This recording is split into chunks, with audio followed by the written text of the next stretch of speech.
So di na tayo magtataka kung magpahayag o nagpahayag itong si Coach Tim Cone ng labis na kumpiyansa at kagalakan sa bagong import ng Hinebra na si Riley Grigsby.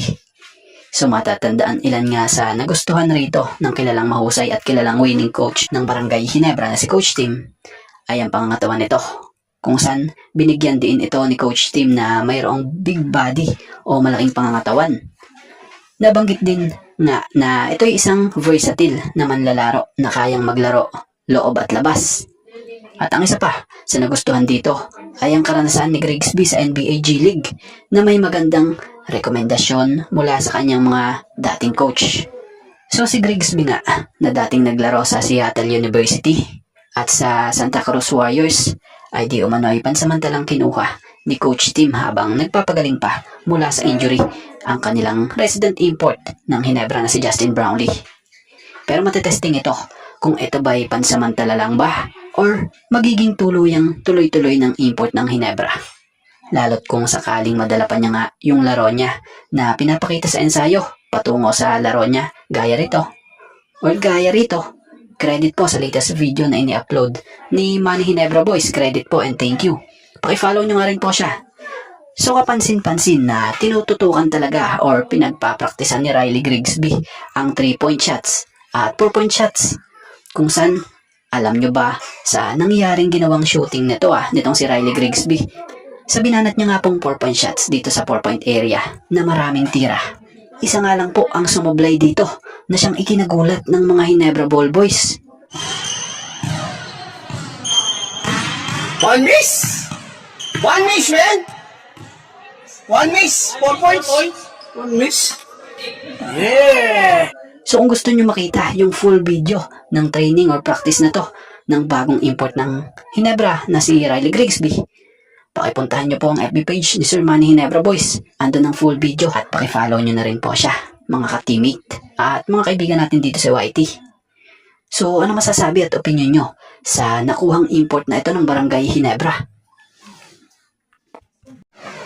At dito tayo patungkol sa bago ulit na import. So ito ay si Tyrell Brown. Finally, na-secured na nga po itong import ng Titan Ultra. At cleared na nga ito para maglaro ngayong Martes sa PBA Governors Cup Season 50. So pasok ang nasabing import ng Titan Ultra sa height limit ng PBA this Governors Cup. So inaasahang magde-debut na ito versus NLEX sa Inare Center sa Antipolo kasama ang Titan Ultra. So matatandaan namang sinubukan ng Titan Ultra na makuha itong si James Milton bilang kanilang import. Kaya lang sa kasamaang palad, hindi nga po ito nakakuha pa ng clearance sa FIBA. Kaya naman, etong si Brown ang ibinalik o kinuha muli nila na siyang eligible para maglaro sa liga. So matatandaan, ito naman talaga ang unang import na napabalita na import ng Titan Ultra.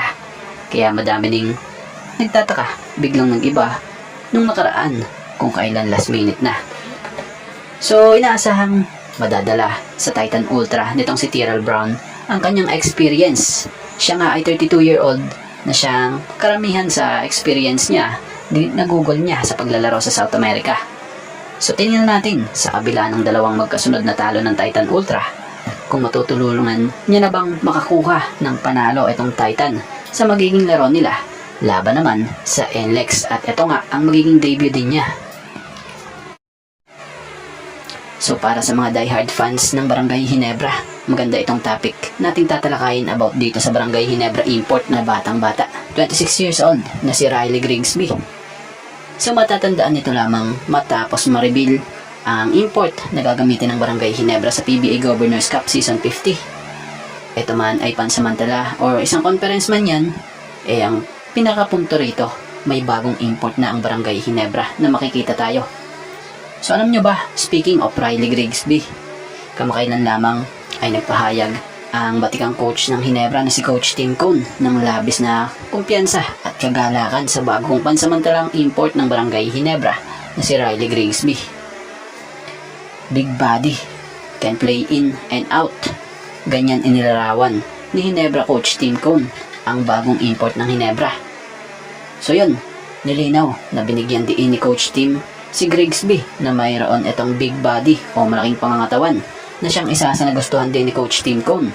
Bukod doon, nabanggit din niya na ito ay isang versatile na manlalaro na kayang maglaro sa loob at labas ng court.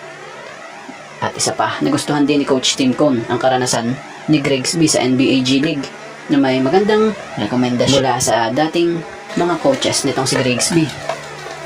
At speaking of Grigsby, may impresibong record nga rin si Riley Grigsby bilang collegiate player nang maglaro ito sa US NCAA Division I para sa Seattle University Redhawks.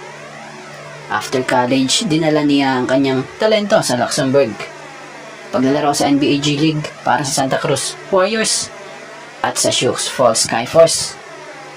So inuulit natin maganda ang rekomendasyon ng mga dating coach ni Riley Grigsby kay Coach Tim. And after checking his background, nagdesisyon si Coach Tim na he is the one. Siya ang papalit kay Justin Brownlee bilang import ng Ginebra sa season-ending conference. Mahalaga kay Coach Tim Cone ang work ethic ng isang player na noon ay nakita rin niya kay Justin Brownlee. Isang player na coachable and ready to do what his coaches want him to do inside the playing court. So sa ngayon, kasalukuyang for sure na busy na nga po ito sa pagsasanay sa sistema nitong si Coach Tim dito sa team ng Ginebra. So for sure, todo kayod na ito sa practice ng Ginebra ngayon. At bago nga ang lahat, baka naman po pwedeng makahingi ng isang subscription para sa ating channel or paki-follow na rin po kung nagustuhan nyo ang ating mga basketball update. At kung ito na may makakabigat para sa inyo, kahit isang like and share na lamang po. Maraming salamat po.